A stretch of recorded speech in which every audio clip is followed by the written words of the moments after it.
Hans Zimmer is one of the most celebrated film composers of all time. Dark Knight, Inception, Lion King, Gladiator, Interstellar, Last Samurai, Dune, Pirates of the Caribbean, Dunkirk, Batman Begins, and it goes on and on.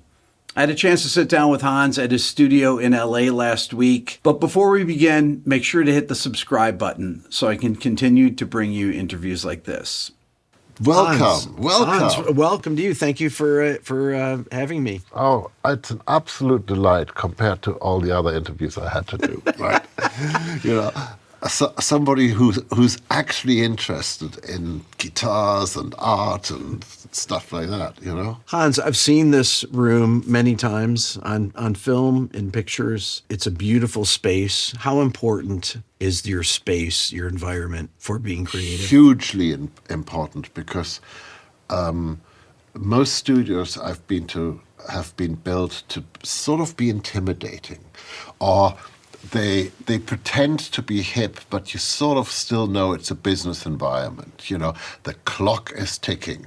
And when they take the clock off the wall, it's even more evidence that there used to be a clock hanging there. Exactly. So what I wanted to do, and I'll be very honest with you, this place is modeled on a turn of the century, last century, Viennese brothel.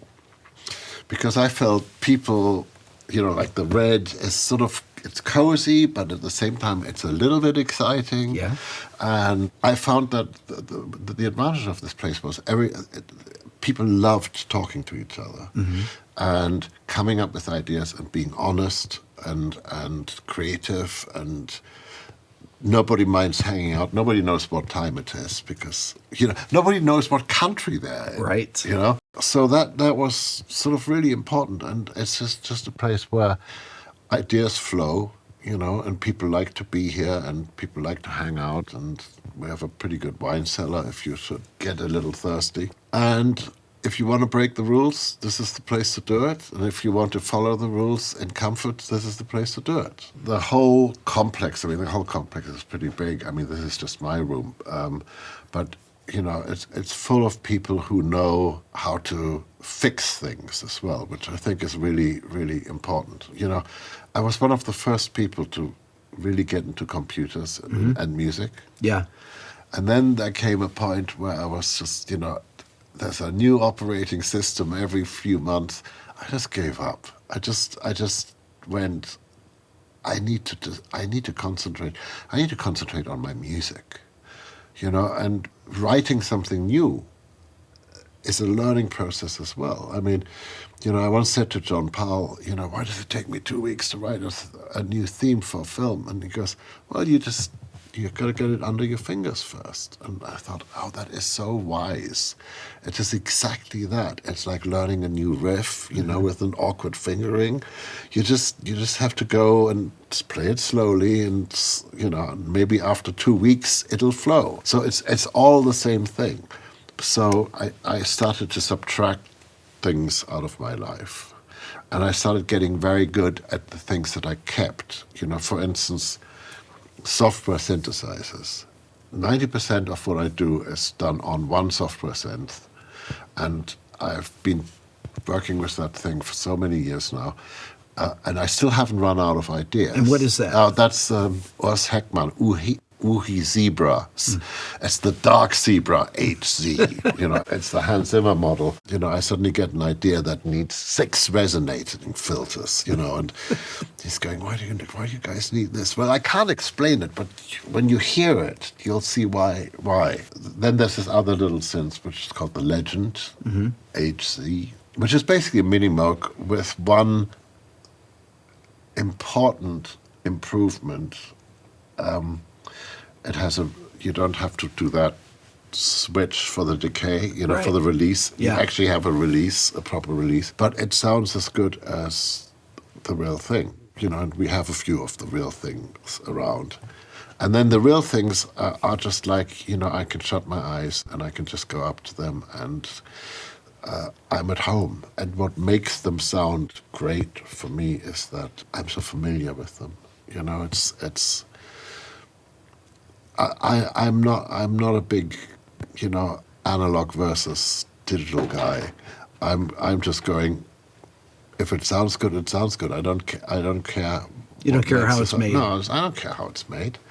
I love the way things are progressing, and there have always been people who write beautiful software or who make beautiful hardware, and they're classics as well. You know, it's like the Fender Stratocaster for me is an absolute piece of art because the shape has been timeless. Right. The electronics haven't really changed. And what it does, which is so remarkable, is it amplifies the player. I mean, you have Jeff Beck, who sounds totally different from Stevie Ray Vaughan, who sounds totally different from Mark Knopfler, or like each person's individuality is being amplified by this piece of wood, couple of magnets, and some steel strings. It's fantastic. What's interesting, the people that you just chose off the top of your head, Stevie Ray and Jeff Beck and Mark Knopfler, they're very different players. Yes, but I love them all. Yeah. I worked with Jeff Beck. I had to teach Jeff Beck a tune, which was sort of, here, give me your guitar. And then I was going, oops, now I have to actually play. So, I loved him, and I loved his inventiveness, and I loved everything he did. And I thought, I think totally the most inventive, that thing. And I said to him, why don't you use a pick? He goes, because I lose them. Right. He got really good at something because he was really bad at remembering where he put his pick. So his tone was singular, Like when he played the blues. Oh, forget it. There's a... My God. Yeah, amazing. It's like beautiful and so inventive. And so I love those guys. I love those machines. I love those machines that are incredibly well built. When we were talking a bit ago before we started rolling, you talked about essentially not being hostage to the engineer. Talk about this. Well, no, look, I saw that in my early days when I was a synth programmer in London, and I would do sessions, and the artist would say to the engineer, don't you think there should be a little bit more top end in my voice or whatever it was? And I saw the, big Neve, with the big buttons, the 73. I saw him flick the top end, but not actually turn it. Right. And I thought, shit, that poor guy, he Yeah. should just be able to, the artist should be able to walk over there and do that until it's exactly how he hears it. And I started doing, I would do my little 3-hour session, and then rather than packing up and going home, I would hang out for the rest of the day and learn from the engineer, to see what he was doing, how he was placing the mics, what difference EQ made, and I would be working with true magicians, really the top of the, line engineers at Air and Right. or Abbey Road, if you wanted it. I felt that was really important, that a musician should never be at the mercy of somebody else. He should never be stumbling over the words because he doesn't need to use the words. The only words he needs to use is, excuse me, can I just do this myself? When you're starting a film, what is your process like? If you don't know a director, every project is sort of the same. It doesn't matter if I know the director or don't know the director. I try to avoid reading the script, not because I am against great screenplays, but because I want to know what's in the director's head. So what I usually do is they either come here or we go out for dinner, and there's usually a good bottle of wine involved. Mm-hmm. And I say, so tell me the story. Because then I know what is important to him in the story. He'll leave out all that stuff that is, secondary, that isn't important. And I get a sense of the tone somehow, and tone can mean two things in this case. It can mean the tone, even the light, and how he's going to light the thing, and what the colors palette is going to be like. and that has to sort of match up with what I'm writing and the sounds I'm using and the orchestration, etc. So all that happens sort of in the first conversation. And then I go away and usually sit down and just write, which pretentiously I call a suite. But it's just actually a diary. So I start off with trying to find a theme, and so on the first day, right? Mm-hmm. Or find a sound, or, you know, it might not actually be that yet. You know, for instance, on Dune, the whole process was, let's make new sounds. Let's make this thing is set in the future. It's science fiction. Let's just go and, you know, and then my late friend Chaz Smith, who was a welder but made these beautiful instruments, and his whole house was actually a resonating chamber. So you had to go to his place to play these instruments because, you know, the house was the resonating chamber. Right.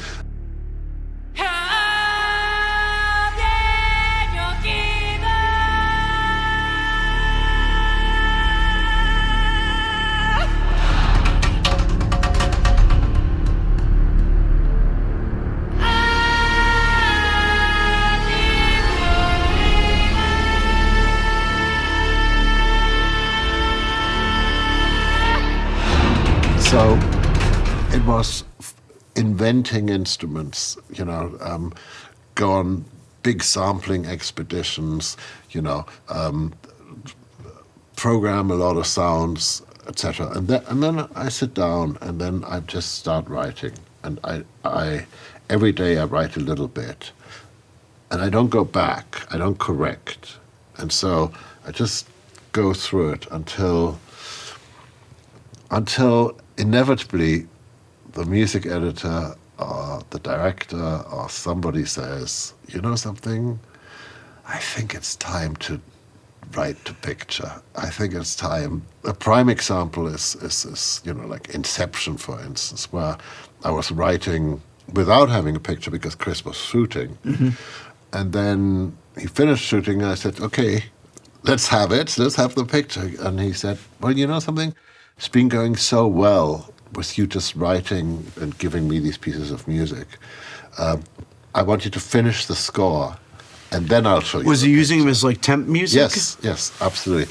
And so I got mean and twisted because I knew the script really well, and I really did know it. So I would send the pieces over now without titles, seeing if he could guess, if he could feel, or if I was specific enough that he would know where this thing would go, right? Mm-hmm. And my test scene in that film was Marion Cotillard is going to commit suicide, and she goes out on the ledge and her shoe drops. And I had a note which was going to hit that shoe drop, right? But I didn't tell Chris. Right? So then when he showed me the film for the first time, everything was in place, including the shoe drop. Wow. If you jump, you're not gonna wake up, remember? You're gonna die. Now just step back inside. Come on. Step back inside so we can talk about this. We've talked enough. Mom. Come out onto the ledge or I'll jump. It was great. You know, in Interstellar, there was a similar thing where he's in Iceland shooting and he's freezing cold, but he's explaining the scene where Matthew McConaughey is watching the videos of his children and he starts crying and all amazing. this. Grandpa attended the ceremony. I met another girl, Dad. I really think this is the one. Her name's Lois. It's her right there. And Chris is breaking down the whole scene for me over the phone, but, you know, like what leads up to it as well. And it's a lot of shots, it's a lot of cuts. And I'm going, Chris, I don't think I can do that. I think I really do need the picture for this. And he says, let's just give it a go. We've had such a relationship of feeling the length of shots, the storytelling, you know, let's just give it a shot doing it that way. You write the piece and then, you know, we'll see if it fits.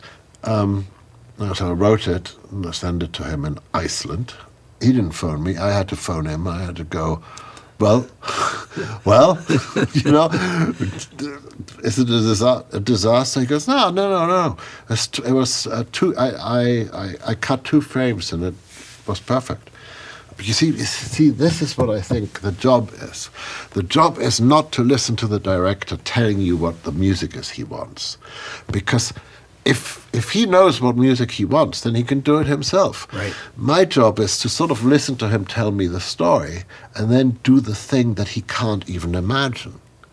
So that's the job. And I need sort of collaboration and at the same time complete freedom to do this. And, you know, like you have that with Denis. I mean, to a degree, you know, it's like, and I'm being silly.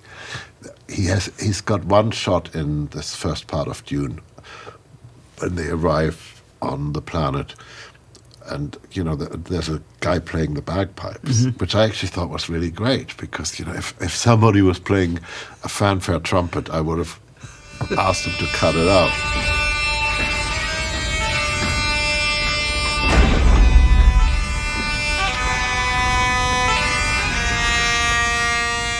Bagpipes felt like a sort of instrument that could be forever, you know, Right. timeless. Yeah. But I didn't like the tune he was playing. So Guthrie Govan, the world's greatest guitarist, who, after all, does have Celtic roots, redid the bagpipe tune on the guitar. And I don't know, months later, we're in New York. Denis and I were doing a question and answer thing in a theater packed with people, and somebody asked me about the bagpipes, and I'm going, oh, actually, it's not bagpipes at all. It's Guthrie playing the guitar. And Denis going, what, my beautiful bagpipes? It's not my bagpipes? And I'm going, no, actually, it's Guthrie playing guitar. And this goes on for a bit, and then we're back to question and answer, and then he breaks it again, and he goes, are there any other secrets you need to tell me? You know, how do I write? I mean, I write by trying to find something new, trying to tell a story, you know, surrounding myself with incredibly talented musicians, people who can give great feel and context to the notes I've clumsily have written. I am a very good synth programmer. I can actually say that. So that's a lot of what I do. You know? Yeah. But sometimes, you know, sometimes I've spent days making a sound, and then somebody kicks me and goes, write the notes, you know. And my life has been music from as far as I can remember. I was thrown out of 8 schools because all I wanted to do was play the piano. I wasn't interested in any of the other stuff. And I was lucky, you know. Yes, I had a period of living in rat-infested places and with a, you know, single coil ring. You put the baked beans on top of it, and that was like breakfast, lunch, and dinner. Actually, the fun part of that was, which was really, truly not fun. So I was getting into synthesizers. And so I go, okay, tonight I'm going to like come up with some really cool sounds, with the one problem that the electric meter, you had to put shillings in. Oh my gosh. And you know, and I just remember, like, you know, I had my whole setup, and I was so excited, and I had my cup of coffee, and I was gonna go, and I'm just about to switch it on when both electricity goes out.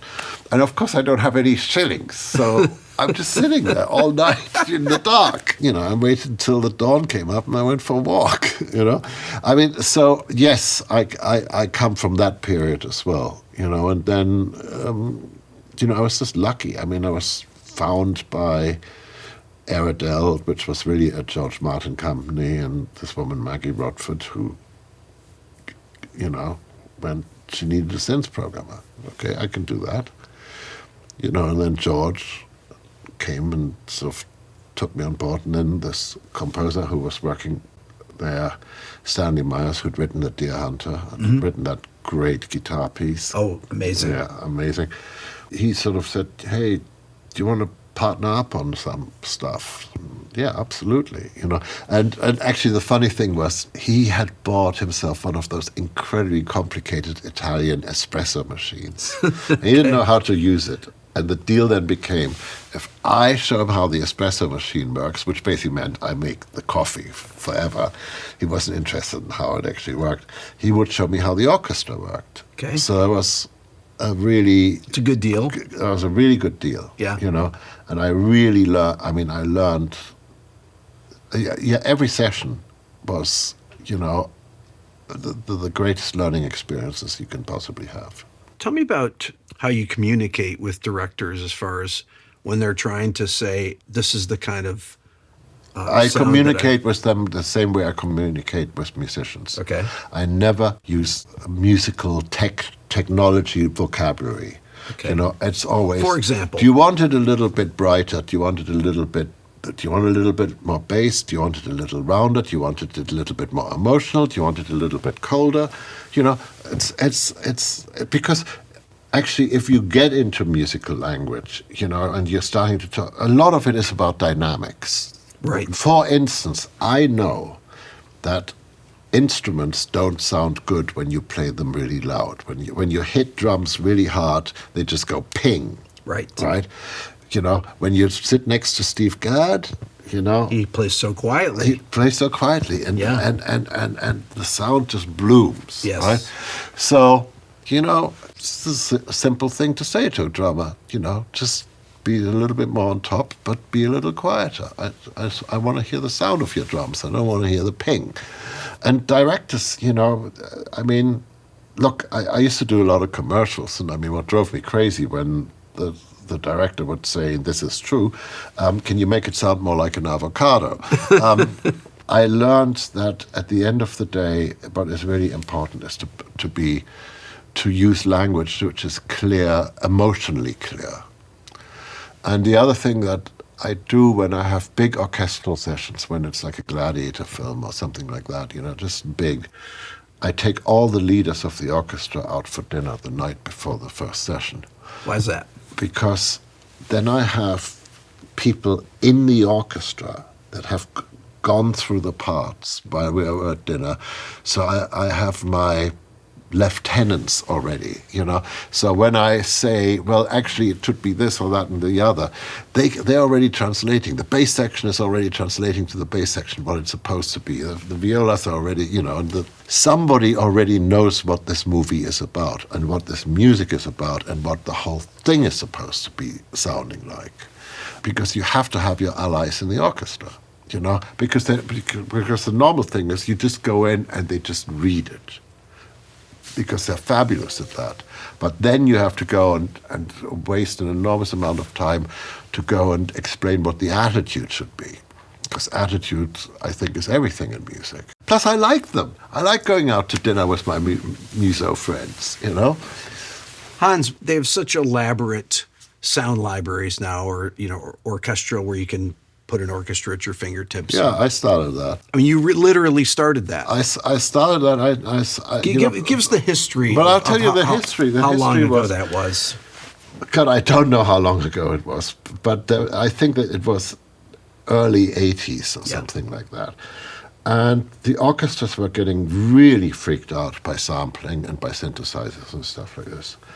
So the players in London that are, and I love the players in London, and I love the rooms in London, I love the studios in London, because they're proper halls, or, in the case of Air, it's really a church. Yeah. And I love the ambience.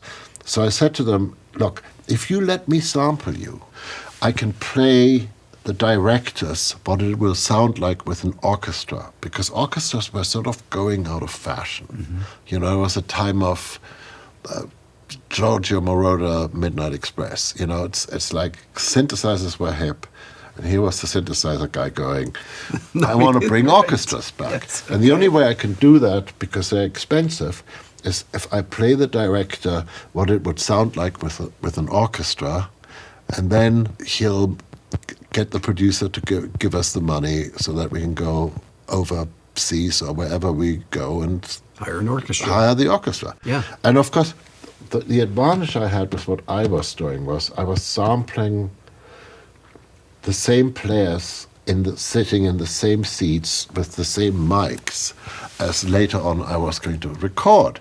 So when I have a tendency to do that, when I was overwriting a little bit in the complicated department, we could have sections where it would be like, don't worry about that. I got that covered with the samples, So there was the safety net and the dinner parties where I would be talking to the players on the night before. I could actually play them what it was, and they could see on their parts, they could hear where in the orchestra they were sitting, so they had context. And then, of course, my friends at Spitfire thought that was all a really good idea, and they sort of made a business out of it. Well, I didn't make a business out of it. My business was writing film scores and persuading directors that it was a good idea to go and hire a real orchestra. And it is a good idea because it's still, I don't care how good the technology gets. In fact, it's quite an interest, or for me, it's quite an interesting thing. So I program the living daylights out of that stuff, right? Mm-hmm. And the piece of music becomes laser sharp, the emotional expression of one person, me, right? Mm-hmm. And then when you give it to the orchestra, there is still that focus, but somehow it choruses by the slight different attitudes, emotions of all the other players. Right. Then it becomes alive, and it's really this remarkable thing, And it's, for me, what is so important is it's a sign of how advanced and sophisticated we can get as human beings, because we can do something together and express an emotion together and experience great joy doing it. This sampling that you've done in creating these all these different libraries, you changed the way that people... Yes, for better or for worse, because there were some people who never could get into the technology, who were just writing on paper. But I mean, when I first came here to Hollywood, I thought this was going to be the place with the best technology. No, it was the opposite. Terrible. Right. It was terrible. It was people scribbling away and then writing short scores and then giving it to their orchestrator. I experienced it on one film that I did with a friend of mine. We were sort of sharing the score, and he was using his orchestrator, and the guy had written harp glisses and fluty bits, and the director was freaking out because it wasn't what he had heard in the demo, etc., and it certainly wasn't right for the film. And I said to the orchestrator, "Did you not look at the film?" He said, No. I just embellished. And there is a difference between writing, music which is going to be performed in a concert hall, and that is its reason for being, as opposed to the stuff I do, which is film music. It's supposed to support something. And no, there are no harp glisses in my outer space. Right. When you're looking at a film that's been cut, the film composer is really the last person that works on a film to a certain degree. To a certain degree. What about the pressure of that, Hans? Do you ever even think about it anymore? These people. Trust me. If I'm not thinking of it, there are a lot of people who have the habit of reminding me of it. The editor, of course, is my best friend. Mm-hmm. Inevitably, actually, the editor I'm working with on the Dune movies, and I first worked with in 1988. Wow. So we go back, and he went to music school. He went to the Royal Academy, Joe Walker. Okay. And I didn't. So sometimes Joe puts music in as a temp, and it's like stuff I've never heard. It's like wild, modern, crazy, fabulous, and he just gives you a music lesson while he's at it, editing the film,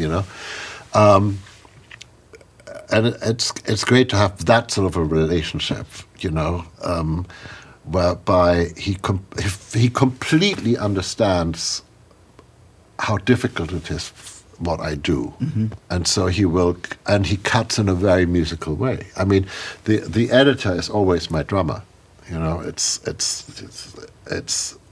There's a chap called Chris Levinson who cut Crimson Tide, and there was a 7.5-minute scene, and music editor Bob Barry and I, we sort of felt that there was an underlying tempo to it, that he must have had a piece of music in there and had cut to this piece of music. Interesting.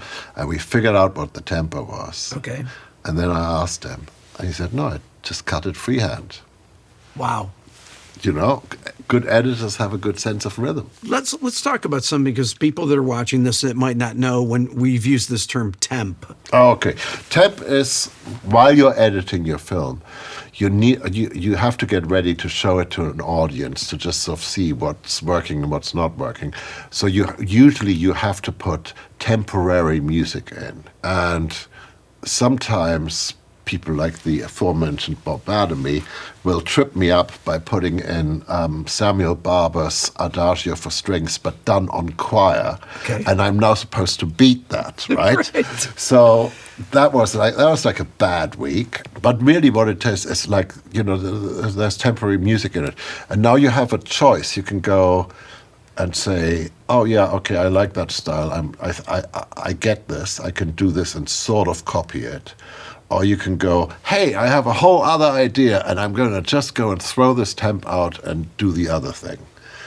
Or you end up, which has happened more than once, that the temp is something you wrote a couple of years ago, and you go, oh no. They want that. They want that. What do you do then, Hans?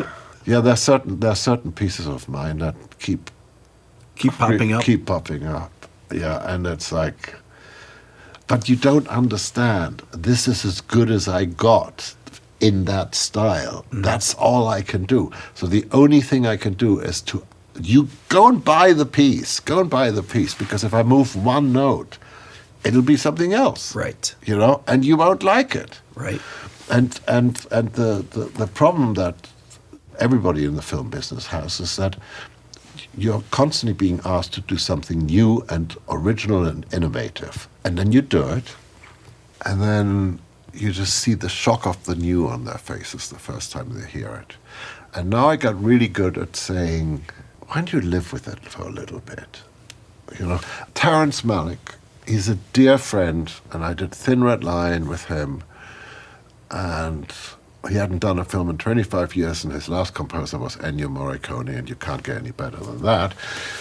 So I wrote this piece, and I dragged it over. Actually, I was working in the cutting room. So I wrote this piece, and I played it to Terry, and he's going, oh, Hans, that's not film music. I mean, the tune, nobody will ever be able to remember this. Oh, that's, okay, fine. I love writing music, so if somebody tells me, ditch it, I ditch it, It just gives me another opportunity to write some more music. So a couple of weeks go by, and now I'm in my room here, and it's 11 o'clock at night, and the phone rings, and it's Terry. And he's going, what is this? And he starts singing something to me. It sounds familiar, yeah. And I'm going, that's a piece you said nobody could remember. And he goes, actually, it's really rather good. I think we should use it. So I learned that people want new, but new is scary.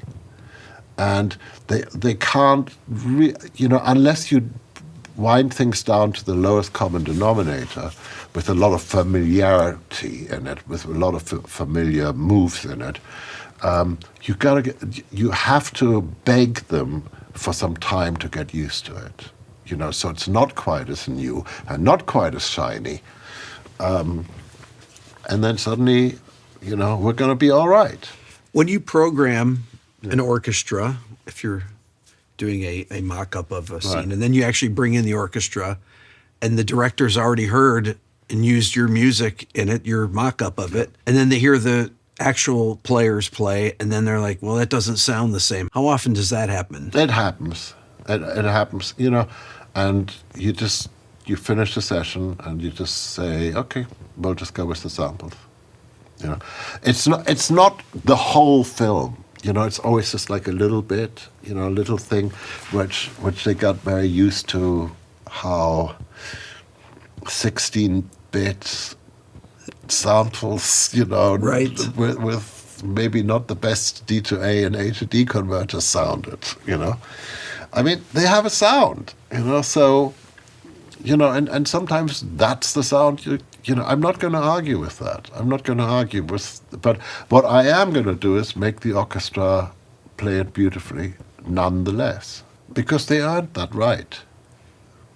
You know, simple as that for me. How many times have you watched a film while you're working on it by the time that you're finished with it? Not that much. The whole film, well, with Chris Nolan, I mean, Chris would have a really good way of working, where every Friday we would watch the whole film.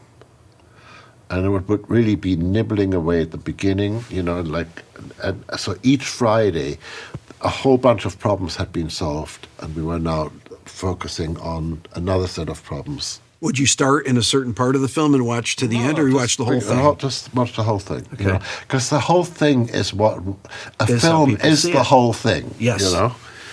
I don't think we ever watched it more than 9 times. It's like Ridley Scott used to say. You know, he's like a cat. He has 9 lives on a movie, and then he doesn't feel anything anymore. You have to watch it all the way through, though, to kind of get a feel for the flow. Yes, you do. I remember Dunkirk. We had run out of time because I was going on tour. Mm-hmm.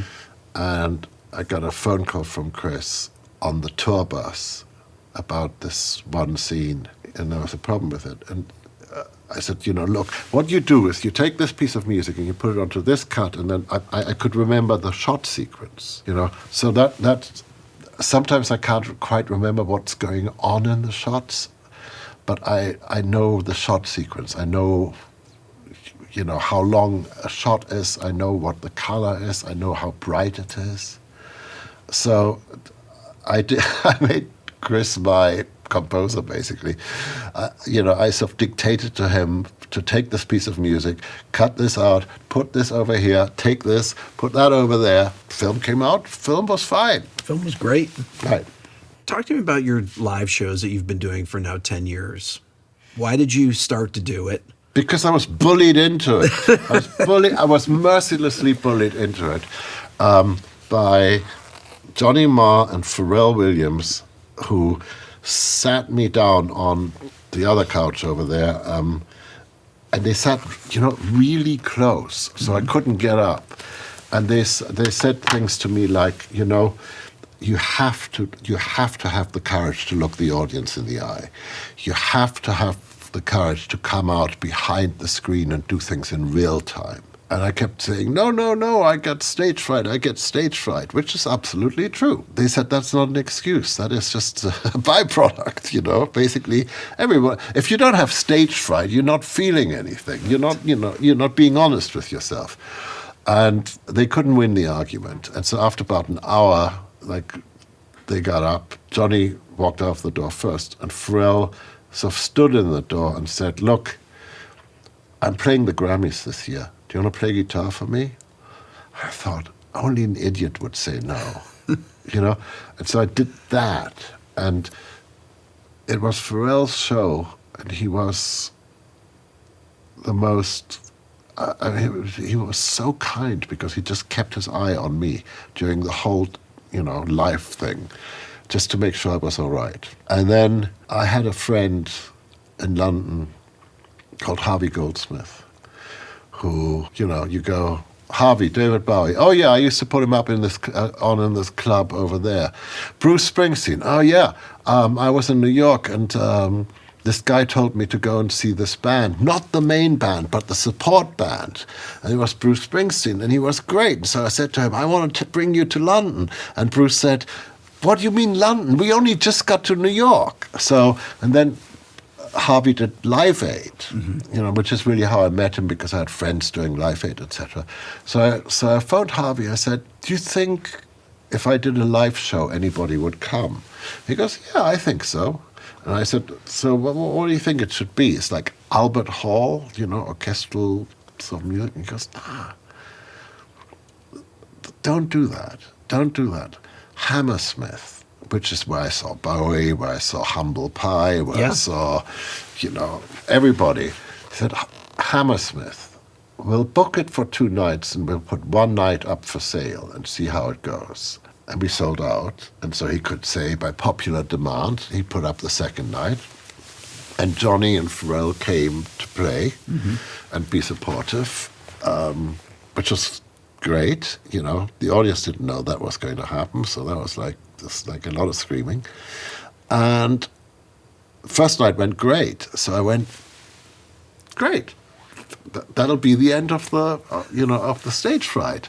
Next night, oh my God, So then I realized that you just had to go. That is just what happens. Yes, that's part of it. That's part of it. So don't fight it. Just go with it. That you now have to go and throw up. It's probably good for you. And then somehow that whole thing sort of became a tour. We sort of ticketed across Europe, and then we ticketed across America, and we did it very badly, and we actually lost a lot of money. We made a lot of money in Europe and then lost it all in America. And so now we know how to deal with America much better. I mean, so now we know how to do it. And really, while I was doing it, the film business sort of became this other thing where it was mainly about superheroes. And I think I feel a little bit guilty, because I think our Batman Begins might have started something off.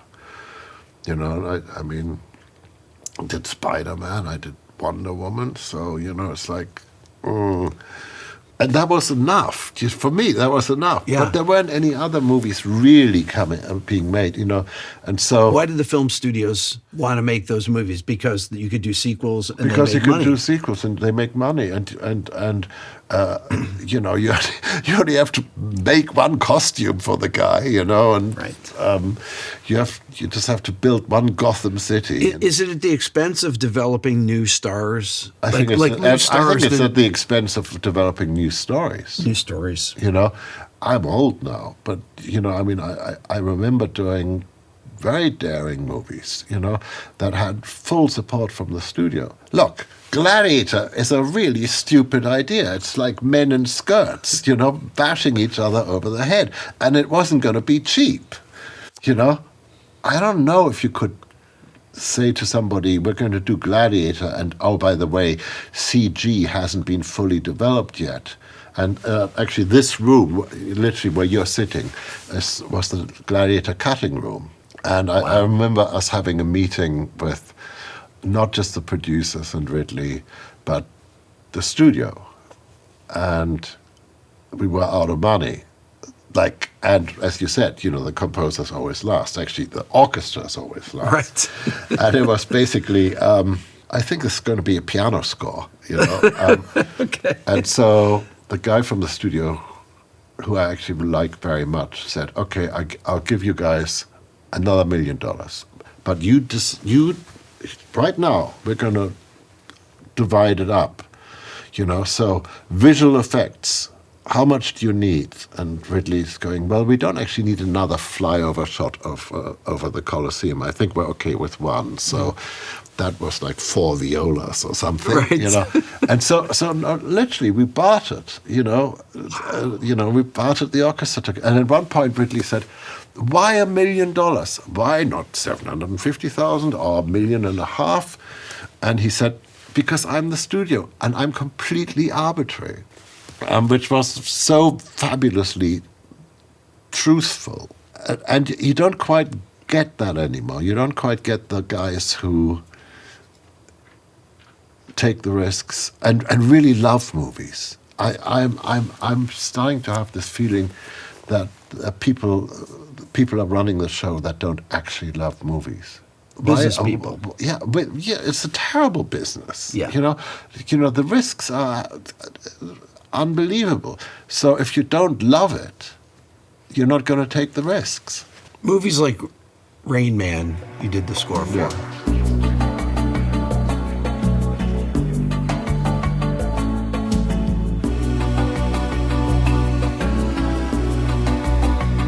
Now that's a simple movie in a way. Yeah, Very it was. simple movie. I didn't know what I was doing, you know, and I did it all. I literally did it all in Barry Levinson's office because I didn't know anybody in Los Angeles. I had brought my engineer, Big Al, from London, you know, East End of London.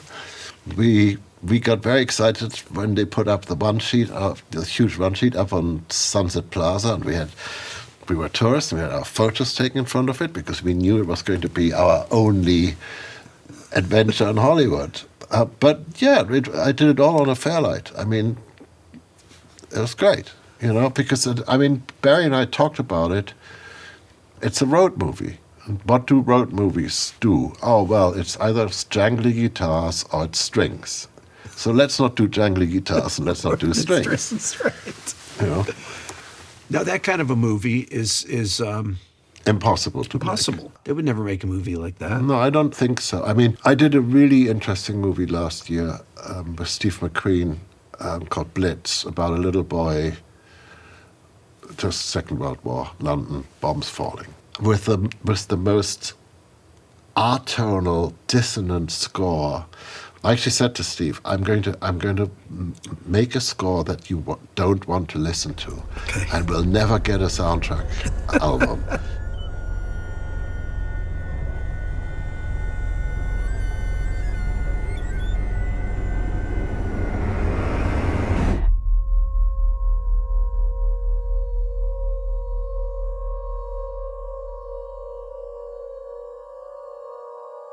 He loved that idea, and he loved what I was doing. And then the producers heard it, who are old friends of mine, and I just got a text. So all it said was, "That takes balls." So I was still able to make a movie like that. Yeah. But that's, you know, within Europe, you know, within a company. I mean, look, I started with these guys. We did My Beautiful Blonde Red together, which, you know, a very unknown Daniel Day-Lewis, but the first interracial gay kiss ever on a screen, you know. It was fabulous when you sat amongst the audience and you just felt the jaws dropping, you know. Talk more about your live show. You have a movie that I watched. Are you going to go and talk about how the guitars are out of tune or something like that? No, I'm not going to talk about the guitar. The guitars are not out of tune. No, Right. I mean to come from 10 years ago to now. This is incredibly elaborate now. Well, and at the same time, it's not, because here are a few things that I thought about between the Pharrell and Johnny up on stage at Hammersmith. I thought about, you know, when people go and see orchestral music, usually, unless it's an incredibly flamboyant conductor, it's just a guy with his butt to you, standing there. Right. And it's other bunch of guys and girls in penguin suits reading the paper, like, you know, a bad marriage on a Sunday morning. And so I thought the first thing I need to do is I need to get rid of the conductor. Because we have technology these days. We have screens which we can put up, which can have streamers and bar numbers and bar counts. And you don't have to sit there and count the empty bars before you hit the bell or the gong or the other thing. You just, you know, and you have in-ear monitoring. And I'm particularly bad at, like, drifting off into music, you know. So I actually have one of my engineers recorded saying, "Hands, 1, 2, 3, 4, wake up," you know. So the technology became very important in being able to give each member in the band, and especially the orchestra, because we're a band and we're an orchestra, right, and give the orchestra players an autonomous view, an autonomous sideline to the audience, so there could be a connection made. Our orchestra comes from Odessa, And we toured a couple of times with them, and then the last time, actually it wasn't the last time, but one of the times, literally the war started. And so we managed to get a certain amount of them out. Some of them, like, you know, literally by luck, the car broke down, but one other player was driving past them and saw, you know, and picked them up and stuff like this. So, hairy stuff. We get to the end of the tour and we're going, now what? They can't go back. Right. So the German government, which you would think is full of paperwork and bureaucracy, instantly went, no, we'll help you guys. We have these holiday villages up in the Alps. Right. We'll give them houses and we'll give them a stipend. You know, next time you go on the road, you know where to find them. That's been really important to us. And I mean, you know, we brought them to America. You know, I mean, we don't leave no man behind. Right. You know? The band is incredibly international and incredibly diverse. You know, 3 girl drummers. You know, Colombian bass player Pedro Eustache, woodwind player from Venezuela, Lebo, who I did Lion King with, from South Africa. Yeah. Lisa Gerard from Australia. Yep.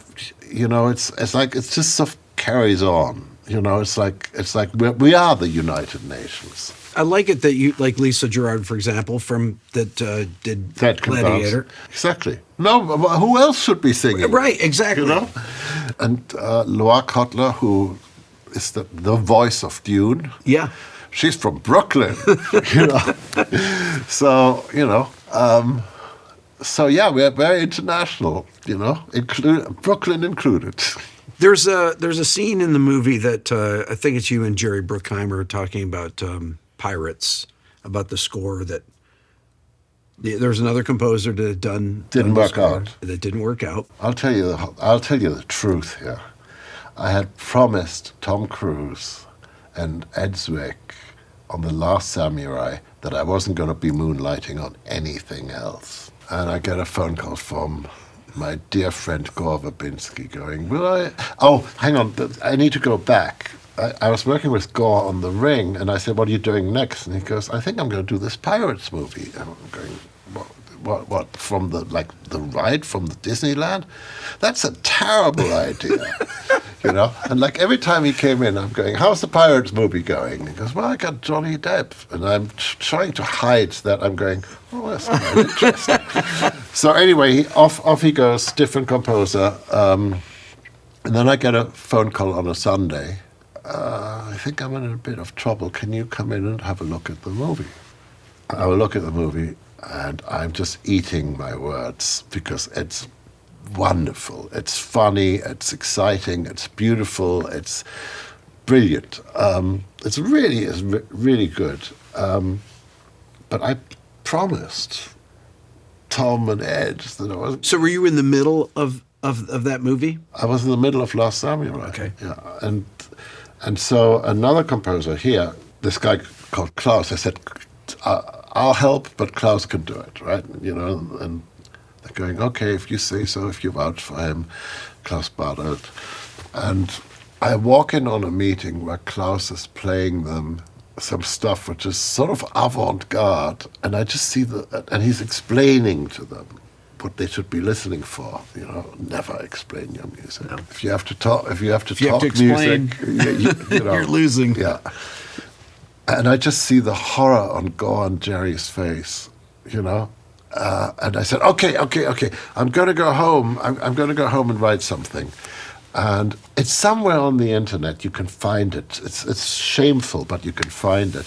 So I wrote 90% of the themes in one night. And it starts off really wobbly because I don't know what I'm doing yet, right? And then, here comes the theme, right? Mm-hmm. And, you know, and then here's another one, and here's another one. And now I'm on a roll, and I have one idea after the other, But now the fingers are starting to give up because I'm really, really fucking tired. Right.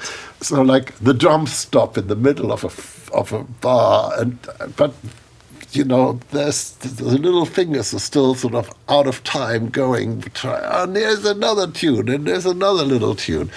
So that became the music basically for 3 or 4 of those pirate movies one night. Wow.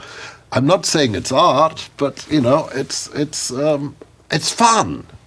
It had to be fun, and I kept thinking it had to be like, you know, these pirates were rock and rollers, which of course they were, because, you know, I mean, Johnny's whole act is modeled on Keith Richards. Keith Richards, yeah. Yeah, you know. So the main thing was not to use electric guitars, because that would have given the game away. Right. So what did Jerry say? I can't remember. Jerry said that you basically rescued him. Well, I suppose I did that night. How often does that happen? That someone has written something and a director friend of yours calls you and say, "Look, we need your help." Probably happened a number of times. Yeah. The problem is you're out of time. Like there's a Nancy Meyers movie, and she's very particular. And the head of music at Sony, who's a really good friend of mine, phoned me, and you know, she wasn't asking for help or anything. She was just telling me her woes, and she said, "Well, we are, you know, we're finishing this movie in 5 days, and we don't have a tune." I said, "Well, I got some tunes lying around. Let me send some over." I hadn't seen the movie. So then Nancy phones, and she goes, "That's really nice of you, and they're really nice tunes, but they're not this movie. I think you should see the movie." Okay. So I went and saw the movie and said, "Okay, I'll write you something new." And I was going to write it for my friend Heitor Pereira, who's a brilliant, beautiful Brazilian guitarist. Mm-hmm. So him and I are like in the room together. I'm writing the tune, and I get a phone call from the head of music at Sony going, "We're coming over." I'm going, "I'm not ready." "I'm not ready" is not something that they hear. So the door bursts open, you know, the 2 ladies come in, and Heitor doesn't know what the tune is, but he sort of knows what the chords are. And I go, "Okay, fine, I'll play it for you." And Nancy sits at the side of the piano, so I can't actually see her. And I'm playing much too fast, of course, because I'm really nervous. And I get through the tune, and I look at her, and she's crying. I'm going, "That's not good. It's a comedy." And she goes, "That's absolutely not what I imagined for my movie." I'm going, "That's double not good." And she goes, "It's really beautiful." I don't know if beautiful is the word we want here. I'm going, "So I can write you another one." And she goes, No, it's perfect. It's just I never thought of it like that for my movie." And we had 5 days to go and do the whole movie, you know. So, but these are exceptions, you know. They make for funny stories afterwards, but you know, there have been quite a few moments where I just thought, I'm not going to see Christmas. This is going to kill me. Tell me about your setup here, and then you have other rooms here. And it started out with me needing a studio, and we found this building. Everybody told us we were idiots, because if you want to do Hollywood movies, you should be in Hollywood and not Santa Monica. But the last building on this block is Jackson Brown's studio. Okay. I'd been recording at Jackson Brown's studio, and I saw a for lease sign on this building. Mm-hmm. So we got this building. And then I was working on some Jerry Bruckheimer film. He goes, "Oh, this is really nice. Are there any other?" And I'm going, "I'm sure there are, you know." So he moved onto 10th Street, and then James Newton Howard, and then J.J. Abrams has this whole, like, wild thing, you know. So everybody's moved down here. You know, Jon Favreau lives on this street, you know, so I just wanted to be near to the beach. But one of the other things was I really liked the idea of having other composers kick my ass nearby, you know, and like Harry Gregson Williams used to be here, and he was my assistant at first, and then he became a composer on his own right. And I remember having written a piece which I thought, oh, this is pretty sexy. And opened the door, and Harry was outside. I was saying, hey, Harry, will you just have a quick listen to something, showing off, right? And I play the piece, and Harry goes, oh, Hans, that's just not worthy of you. But that's good. Do you know what I mean? It's like you get an honest answer from somebody you respect and who understands how it all works, etc. So I would have these assistants like Harry or John Powell, and after a few years they would become independent. They start having a career. Another pirate story. Ramin Djawadi. Mm-hmm. We're totally stuck on this one scene. I don't know how to do it. I don't know. And we're having this meeting with Gore and Jerry and everybody in the room. And I thought Ramin was an intern making coffee. I didn't know he played music. And he says, well, when you go home, do you mind if I have a go at it? No, of course not, knock yourself out. So the next day, and Ramin is very polite and very, very, not shy, but just, he's very polite. So next day we run through what we did get done, and which is working great, and it's a good meeting, and Jerry's just about to get up and leave and go, oh, hang on, Ramin, did you do anything? He goes, yeah, do you want to hear it? And it's the most perfect scoring of a scene I probably ever saw. Wow. It was like, we all went, this scene was shot to this music, and it uses the right theme and everything. And he will tell you, in fact, he says it quite a bit. I said to him, that's the last cup of coffee you ever made for me. When I heard Guthrie had joined your band, I thought to myself, wow, Hans knows who to get. He is, to me, the best guitar player out. Period. That best improviser. Yeah, that's what I thought too. Took a while to get him because he thought I was a 14-year-old fanboy. He didn't believe I was me. Oh, you wrote to him and he was like, I don't believe it's him. Yeah. I love all these great musicians. Look, my orchestrator forever was Bruce Fowler, or is Bruce Fowler, from the Zappa band. Mm-hmm. So I grew up with, listening to Frank Zappa and listening to that sort of complexity of playing and that sort of perfection in playing. It is like I used to write these impossible parts and give them to Bruce and go, what do you think? And he goes, oh, they can play that, and then we'd get to the orchestra session and there'd be like a few dead people and a lot of falling over stuff, and but eventually they would play it. What are some other artists that you're fans of, as far as you talk about Zappa? Who else is someone that you're a big fan of? Harmonically, anybody that plays guitar in Brazil, Bolazete, Louis Bonfa, Baden-Powell, you name it. Just the harmonic language is just incredible. Why did that harmonic language develop there like that? This is the question that we keep asking ourselves. And I asked this question of Heitor Pereira, who is Brazilian and knows all those chords and plays like this.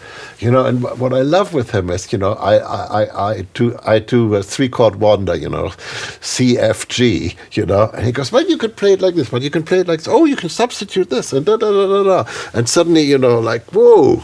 But why it's that got language? Sophistication. Jobim, 1964, Girl from Ipanema, this beautiful... I think because they speak Portuguese. That's the only reason I can find, which is sort of a poetic language, But nobody's given me a definitive answer ever. So I'm a huge fan of them. And then on the other hand, how can I not be a Kraftwerk fan, or a Yellow Magic Orchestra fan, or so that.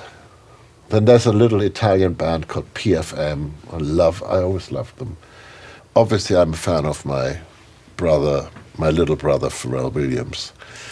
I don't know. It's the world is full of beautiful musicians who are getting royally screwed by their record companies, but because once you start playing music, there's no way you're not going to be playing music. Yeah. We are our own worst enemies. Hans, when were they not getting screwed by their record companies? If they're not getting screwed by the record companies, they're getting screwed by Spotify and the record company. Right. Well, yeah, I mean, it's like you used to have a record deal, then you had a certain percentage, but then it would be streaming, and the record company would basically give you a percentage of the streaming royalties, which were nothing already, and so you were basically in minus figures. Right. If you wrote a piece of music, you were actually basically declaring bankruptcy. So, film is still good. I believe games are good financially. I don't play games. I'm not of that generation. Yeah. And the touring thing is really good, and I love it. I mean, I love the films I do, and the tours, and I'm doing well. I always wondered if the music that you write, is it always work for hire? There's always work for hire. It's always well, work for it's hire. always work for. No, it's not always work for hire. If they really don't have any money, then it's mine. And I've done some big movies where it wasn't a work for hire. Interesting. You can do it. Wow. You can do it. But that must mean that the director and the producer really want you. How many times though do they come to you and say, "Look, where our budget is, we're out of money, and can you do this?" Do you ever hear True Romance? Yeah. It's 9 marimba players.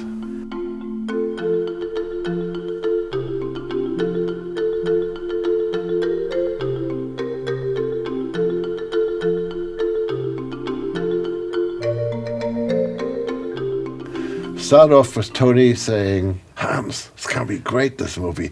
We got a real budget, and we can have a real orchestra, we can do all this stuff." Oh no. And he comes back from the shoot and he goes, "I've spent all the money."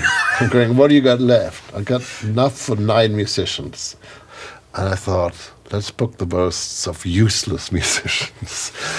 And I knew this. I knew that piece. That piece is written in the 1256. It's an old German, Gassenhauer. It's an old German piece. But it sort of seemed like the right thing to do. You had all this violence, and it, and her saying, "Oh, you're so romantic," and it just the innocence of that piece seemed really right. So actually, not having a big orchestra and Tony having spent all the money, and I loved Tony, dearly. I mean, it was always an adventure with him, and I think I sort of knew that there wasn't ever going to be big money to begin with. So you adapt, you adapt. I mean, Hater and I have done films, guitar and string pad, Some of those things became the most creative things we did. What comes first? Is it the sound? Is it a sound, and then you're inspired to write something based on a sound, or you just... It sort of comes together, and it's the most important thing is I sit on my hands in front of my computer. I don't touch the keyboard until I hear something in my head, because otherwise I'm just going to play the same damn chords over and over again. So like I said about Johnny on Inception, I had the tune and I had the chords, and they're sort of weird. I don't actually know what the 4th chord is, and I think nobody knows what the 4th chord is. And so he became the sound. But usually I need to know what I want to say musically. I mean, what the notes are, what the tune is. I look, what did I learn from Stanley Myers? I learned from Stanley Myers, if you don't have a tune, you have nothing. Right. If you don't have a tune, you got nowhere to go. So sometimes the tune is a bunch of chords with the top note just leading, Sometimes that's a tune. And then every time, I just go, Beethoven's 5th. Da-da-da-da.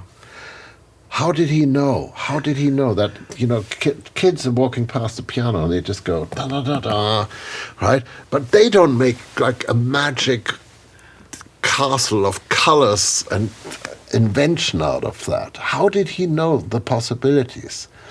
So so one of the things I try to do is I try to make my tunes be playable with 1 or 2 fingers. Interesting. You know, I mean, Yeah. if you listen to Time from Inception, it's 2 fingers. The whole tune is 2 fingers.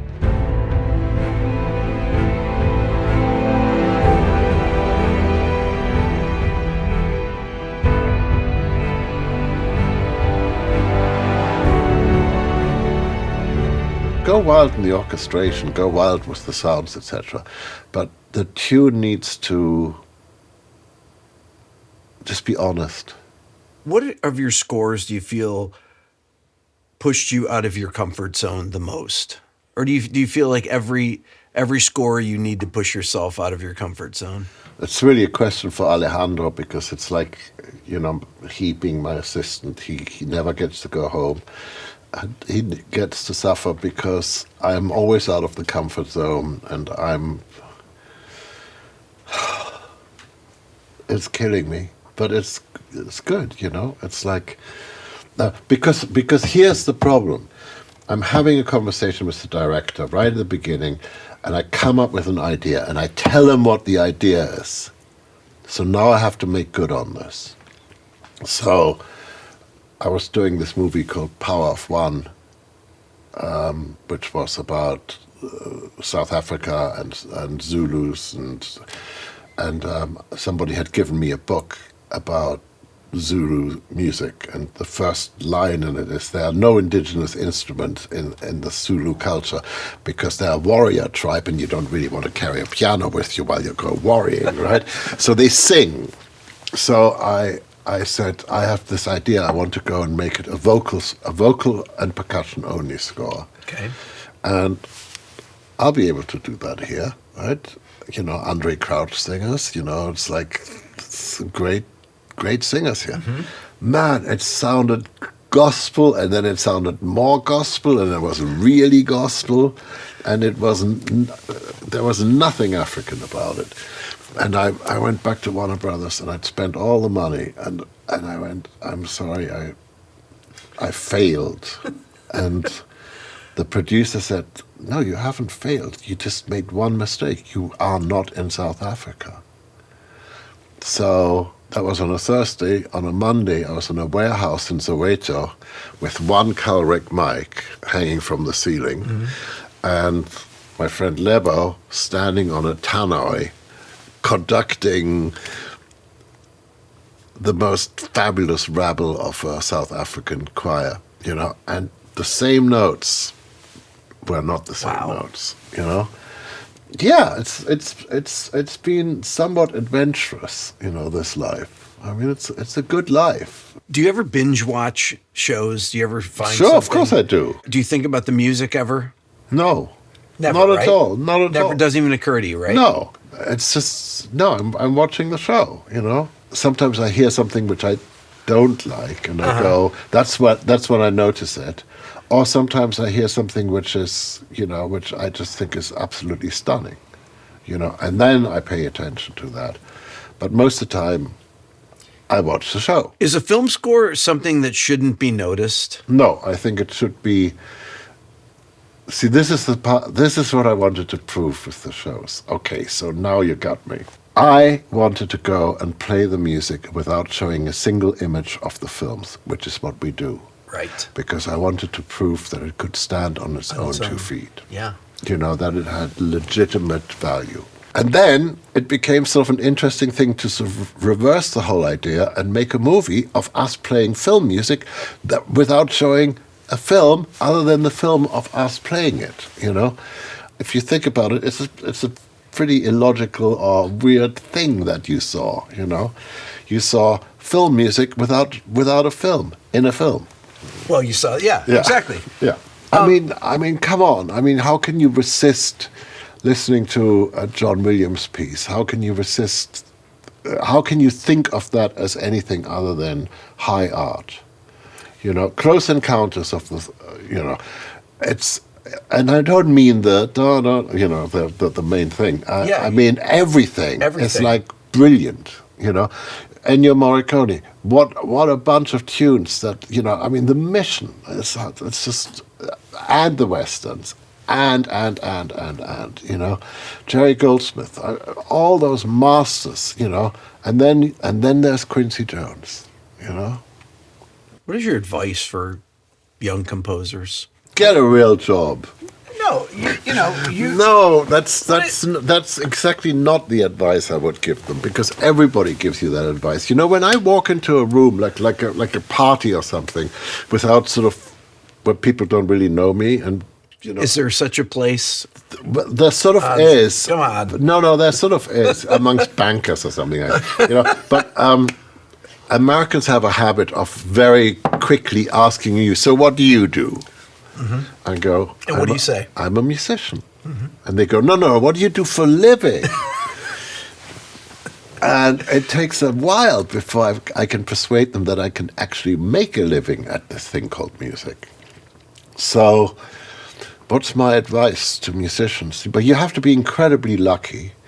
I have somewhat a disdain for how much it costs to go to music school.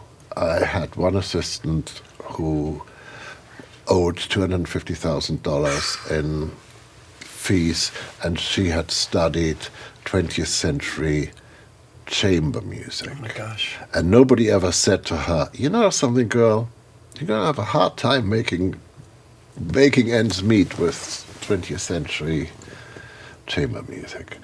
So my partner, Steve, who runs the business, and our friend Russell Emanuel, who runs the library company, they were looking at how my assistants, like Harry Gregson Williams, Ramin, John Powell, you know, there's more, how they became successful in the film business. But it took really a long time. You know, they were my assistants for quite a while before. So they started this company next door called Bleeding Fingers. Okay. And the idea behind that was, I mean, we had an empty lot, and Chuck, who might be roaming around somewhere, and our architect designed basically tiny little studios, but really well-functioning, you know, super soundproof and really good acoustics. And the idea was, if you were a young composer, you could go in there, you could get a job at Bleeding Fingers, and you could get paid from day one, you know, and you would be doing David Attenborough television shows, and you'd be doing like all sorts of really big things. So Bleeding Fingers is, you know, a way for a young composer to go and make a living. I'm not entirely sure how other people do it. You know, I'm not entirely sure how other people, because the business has become more and more conservative. It's more and more concerned about playing it safe, and therefore hiring me because I have a track record, as opposed to some young, amazing talent, you know. Because there's so much risk involved in making movies now, to convince somebody to have you write the score as opposed to some unknown person, they're going to go with you. Yes. Every time. Plus, you have to think about this the other way as well. Think about the agent.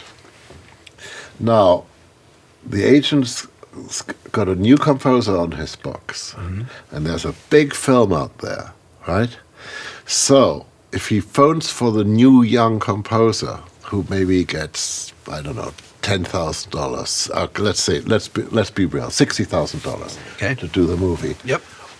Or he makes a phone call for me, the agent's going to make a lot more money if he makes that one call, which is a much easier call. So, you know, whichever way you look at it, your chances are pretty bad. Right. You know, and that's why I keep telling people, don't get an agent. Do not try to get an agent. Have an agent begging to represent you, you know, and because you've done something. I mean, I did Rain Man. That's when I got an agent, because, hang on, This guy's he's got an Oscar nomination on his first American Right. movie. Yeah. I think he'll work out. So, but I had done like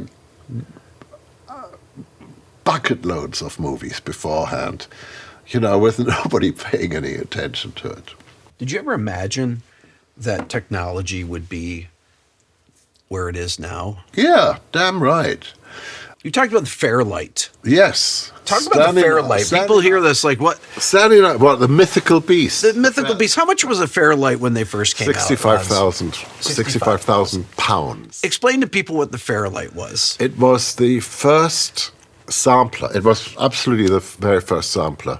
Kim Ryrie and Peter Fogel. And, it's called the Fairlight because they wrote the whole software. They were actually trying to build a computer, and they were sitting on the beach in Australia, and the Fairlight is a little boat that goes by from one place to the other in Australia, and so whenever the boat went by, they would stop programming and just, and so when they had to come up with a name, originally it was called the Quasar, so it became the Fairlight, and the distributor in London was my best friend, and so I managed to borrow one, if you see what I mean. Yeah. And it's fantastic.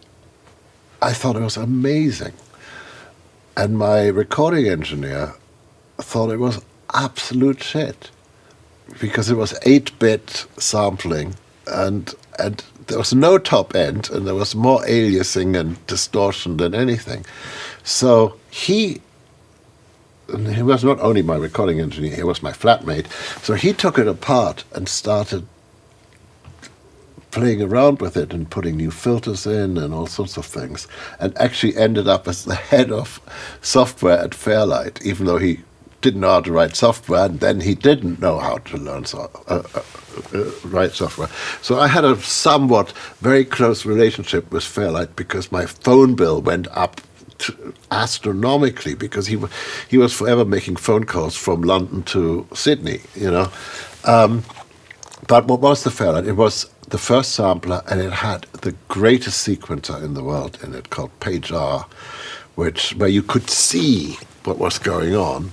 You had a screen and you had a little touch pen, which was really horrible because if you think about it, holding your hand up like this Right. with actually quite a heavy pen, Yeah. your arm would, go.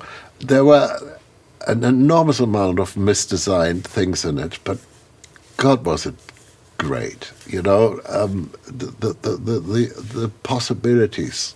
And I always think it could only have come out of Australia because it was like this other world, it wasn't, on the other hand, you had the synclavier from Right, Dartmouth College, which was truly unaffordable. Yes, way more expensive. Way yes. more expensive. Yeah. I mean, between $250,000 and $500,000 then, you know. Do you ever see yourself retiring? No. I don't think musicians retire. Right? I think they get too old to play sometimes. Mm-hmm. It's like your fingers give out. But composing, look at Beethoven. I mean, yes, it's a tragedy that he lost his hearing, but Didn't stop him. No, because you compose in your head, I mean, until the Fairlight, you couldn't hear the full orchestra before you had the full orchestra there, And some of his finest works are those late quartets. Right. Late string quartets. Yeah. Absolutely. It's funny because everyone that I asked that question to says the same thing. Why would you ever retire? I know. Well, here's the thing, because it's already built into what we do. We play music, so the playfulness, as a child, you play. So why do you want to stop? You always loved playing, and we sometimes it gets hard, but it's playing music and living a playful life. That's, to me, what it's all about, and that's why when I go up to the microphone for the first time, I am nervous, but I look out and I see people smiling at me, I mean, here I am, German, the Grim Reaper, Mr. No Humor. But no, they're smiling. So something's already happening, and before I say a word, I make Haley, who runs the lights, put a light on the audience so I know who I'm talking to. And what I do say to them is, look, I don't know how to do this stage thing. I don't have any stage presence. I don't do this. So can we just treat this as like a dinner party or something like this? And we're just having a chat, and I'll say some things which are probably going to offend you, and some things will go wrong. And yes, I will announce the wrong song, and halfway through, turn to the right song, and you'll be totally confused. Not as confused as I am, but that's and the audience will be on your side.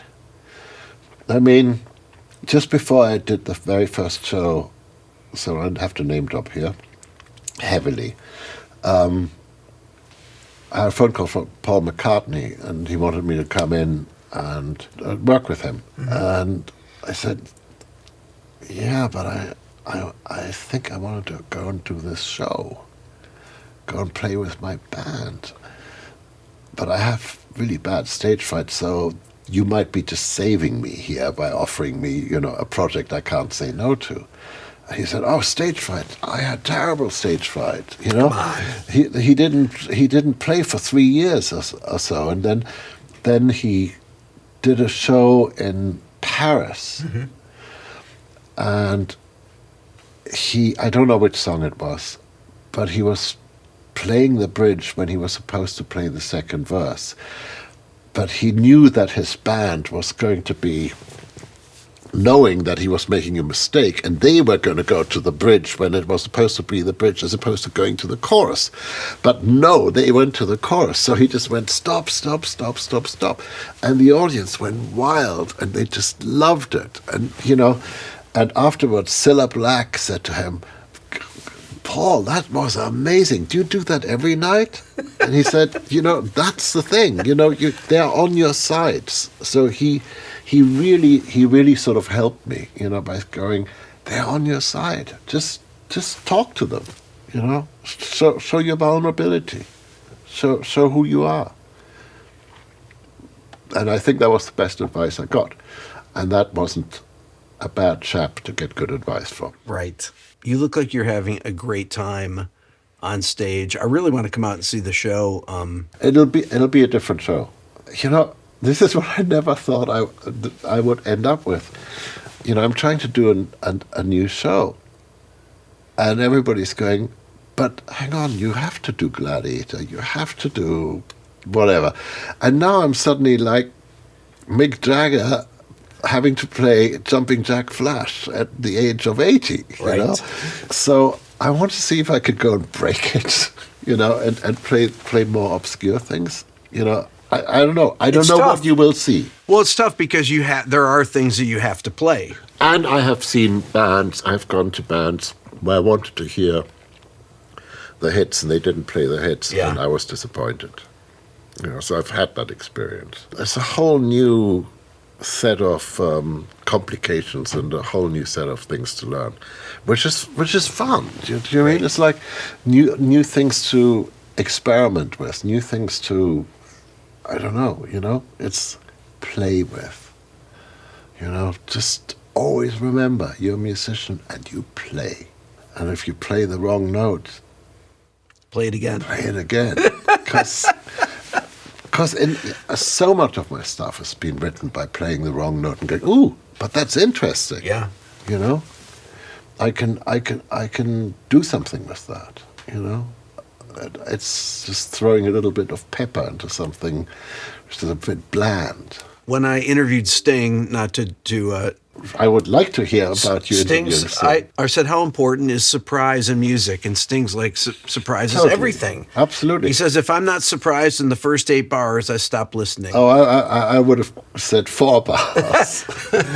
No, but you think about the pieces, like Beethoven's Fifth, which starts off with the hook straight away, or Samuel Barber's Adagio for strings, and you go, I recognize it on the first chord. Yeah. It's, those sort of amazing magical pieces, or Hendrix or Jeff Beck or anything, first note, and they got you.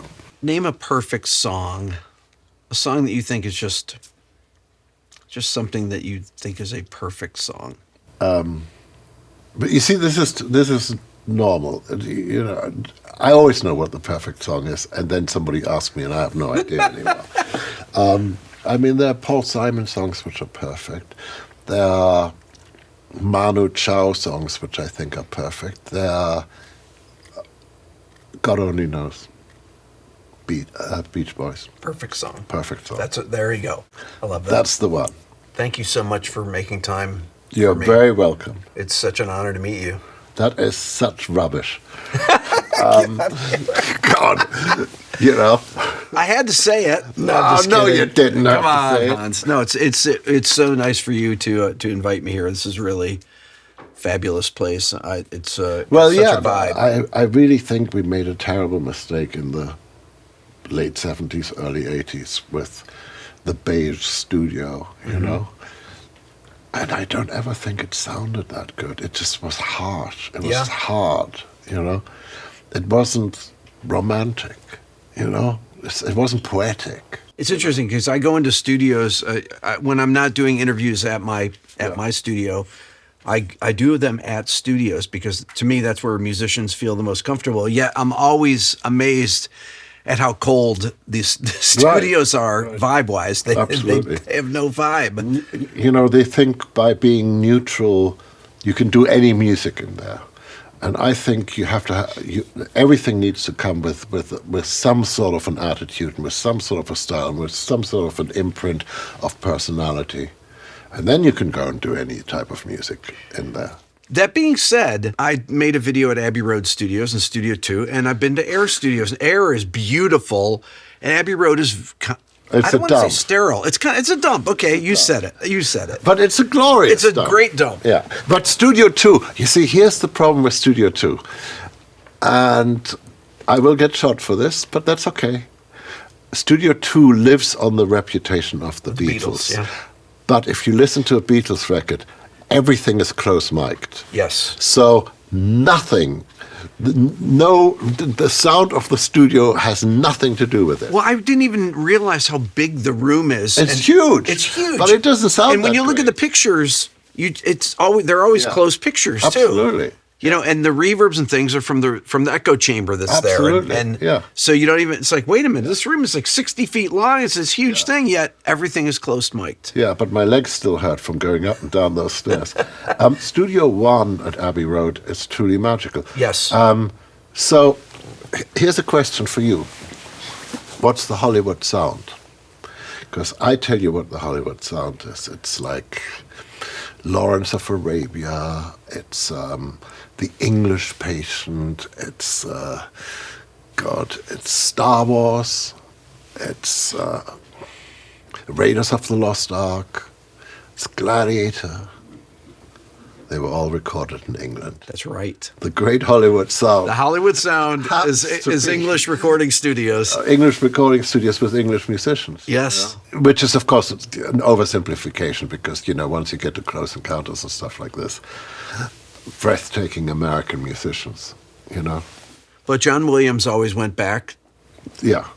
Abbey Road. Yeah. Lord of the Rings. As soon as you start labeling these things, the great Hollywood sound,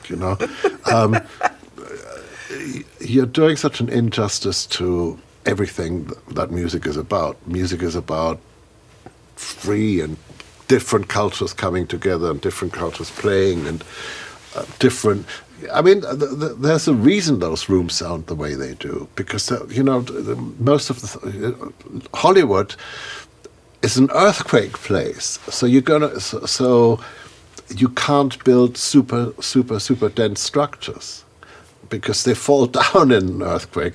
Well, in England, nobody cares about everything being brick, Right. and high. I mean, Abbey Road 1 is the way we imagine recorded music to sound, orchestral recorded music to sound. But that was the first recording studio, I believe, in the world. And it's the guys who designed, the architects who designed just up the road, the Hoover factory, the vacuum cleaner factory, right? They didn't know how to build a studio. Yeah. So that's that is the sound we love, but it's partly because we're nostalgic. Yeah. Hans, if you had to limit yourself to one instrument to write for, what would it be? And it's not the piano. What is the instrument? Yes, I don't see I was going to go for the piano because it's got the widest range. Cello. I knew you were going to say that. Well, it's got the most possibilities. I've done yet again. Tony Scott, spending all my money, all the music budget.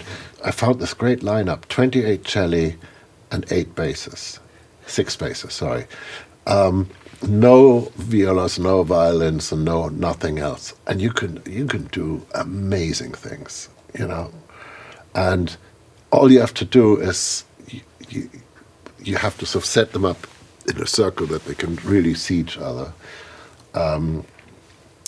because conducting in the normal way doesn't quite work. It's much better if they just have eye contact, and it's a glorious sound. I mean, when you have them suddenly hit a unison note, ooh. Hans, if you had to pick one of your scores and say, this one, to me, the music and the visual are married perfectly. So the way you ask the question is actually very good. So it's not about the best. It's not about the best. It's about where the two are married together. Thin Red Line works really well.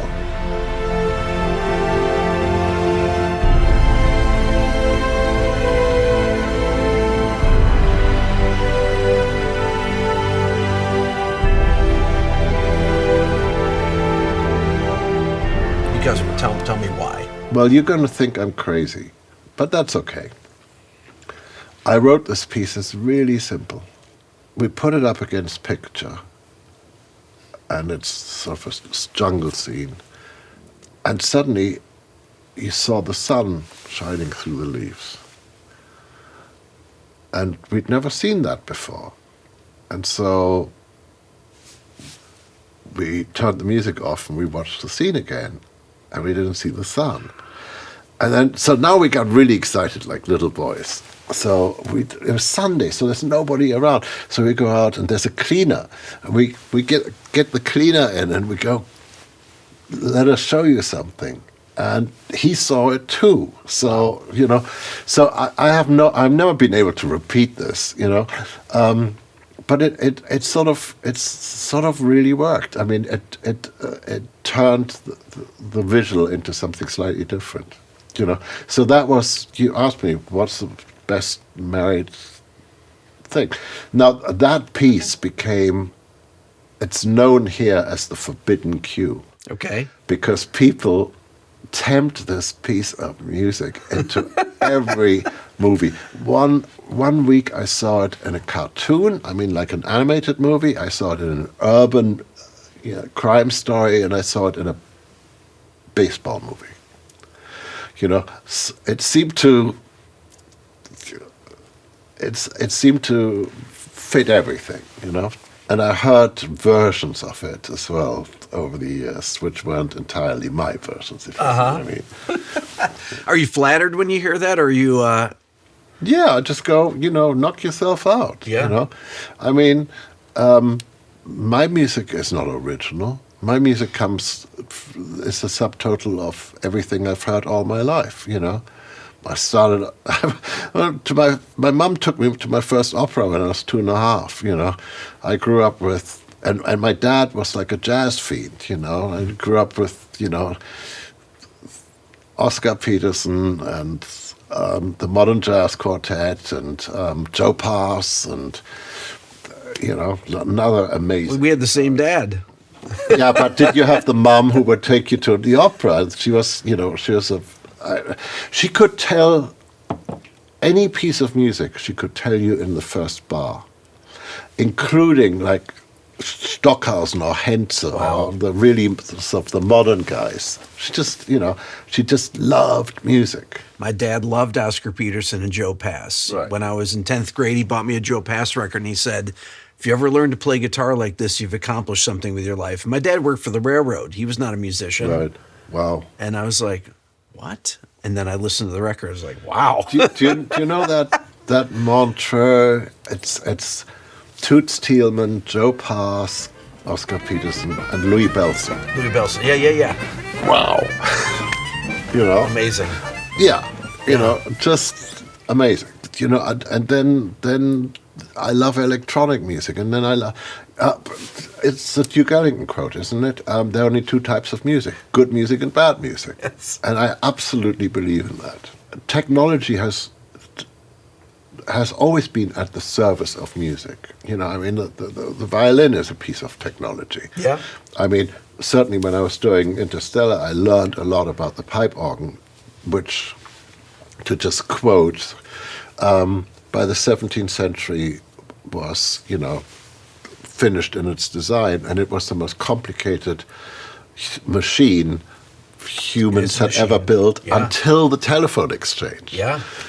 And so something which was at the service of music that could be so advanced and so, it sort of was at the service of religion. I am slightly, bending the rules. Well, music and religion together. So a lot of stuff you can say about religion, but you got to give it that, Yeah. Those Bach things, those Verdi things, pretty great. There's always somebody in the past, and there will always be somebody in the future who you can be a fan of, and you can sort of bow your head and go, that's genius. That's why I love my band.